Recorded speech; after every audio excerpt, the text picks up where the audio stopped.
სასულიერო პირებმა მრევლთან და მოქალაქეებთან ერთად პოლიციის კორიდორი დაახლოებით 12 საათისათვის დაარბიეს.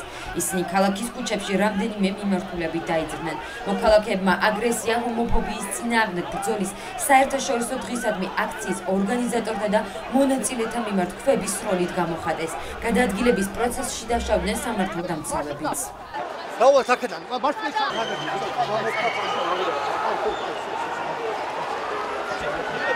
აქციის მონაწილეებმა შეურაცხყოფა მიაყენეს დამკვირვებლებსაც, როგორც IDF-ის წარმომადგენელმა განაცხადა, ისინი ვიდეოკამერების დამტვრევას ცდილობდნენ და ორგანიზაციის წარმომადგენლებს მონიტორინგის განხორციელების საშუალებას არ აძლევდნენ.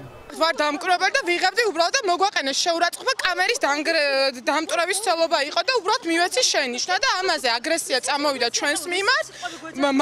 ერთი მოძღვარი იყო და ხალხი, რომელიც გვაფურთხებდა, ყვიროდა რაღაცა აბსურდულ რაღაცებს მართლა და აი არ ვიცი, შემეშინდა, მართლა შემეშინდა და არ ვიცი, იმედია პოლიცია ამას გაამოიღო. აქციის მონაწილეები დამკვირვებლების გარდა გადაღების საშუალებას არ აძლევდნენ ჟურნალისტებსაც. მოგვიანებით მათ ისევ რუსთაველის ტერიტორიაზე გადაინაცვლეს. აქციის მონაწილეებთან მსვლელობაში მონაწილეობას იღებდნენ სასულიერო პირებიც. მიუხედავად იმისა, რომ აქციაზე დაპირისპირება მოხდა, სასულიერო პირები აცხადებდნენ, რომ მათი მიზანი ჩაეტარებინათ მშვიდობიანი აქცია წარმატებით შედგა. პირადად, ჩემს გვერდით მყოფი სასულიერო პირები. ბუნებრივია, მე ყველა სახელით ვერ ვისაუბრებ. იმიტომ რომ არ ვიცი მე ვის რა ქმედება აქვს აღსრულებული დღეს, ჩემს გვერდით მყოფი სასულიერო პირები, პირადად მე ვცდილობდით შემდეგს, რომ ადამიანებს შორის ფიზიკურ დაპირისპირებას არ ქონოდა ადგილი. ამ მცდელობაში შესაძლებელია ჩვენ და ბუნებრივიც არის. გავიქეცით კიდეც, ავჩქარდით კიდეც, გადავეფარეთ ვიღაც. ჩვენ ვცდილობდით და ვფიქრობ, რომ წარმატებითაც გავართვით ჩვენს მისიას თავი.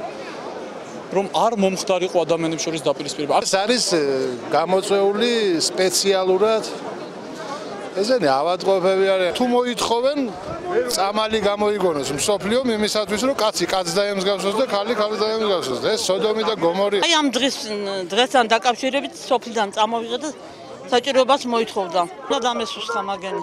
და ასე უნდა გამედევნა. საქართველოსთან და მაგათი საქართველოს აქ არ არის. სიტუაციის დაძაბვამდე LGBT პირების ნაწილი პუშკინის სკვერთან იყო შეკრებილი. ის ყველა მონაწილე ჯერჯერობით არ არის აქ. ჩვენ ველოდებით, რომ შემოგვიერთდეს აქციის დანარჩენი მონაწილეები.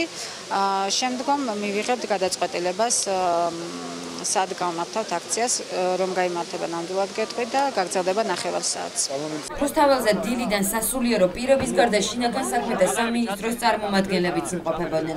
როგორც მინისტრის მოადგილე აცხადებდა, სამართალდამცავები ყველას უფლებას დაიცავდნენ და LGBT პირებს საშუალება მიეცემოდათ აქცია ჩაეტარებინათ.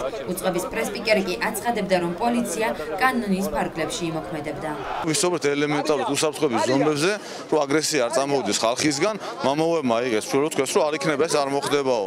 და დაცულია ის ხალხი, ვინც უნდა მოვიდეს და შეიკრიბოს თავის აზრი გამოთქვას. ანუ მოხდება მაინც თქვენ მოუწოდეთ, რომ გადასულიყო თავისუფლების გამოხატვა.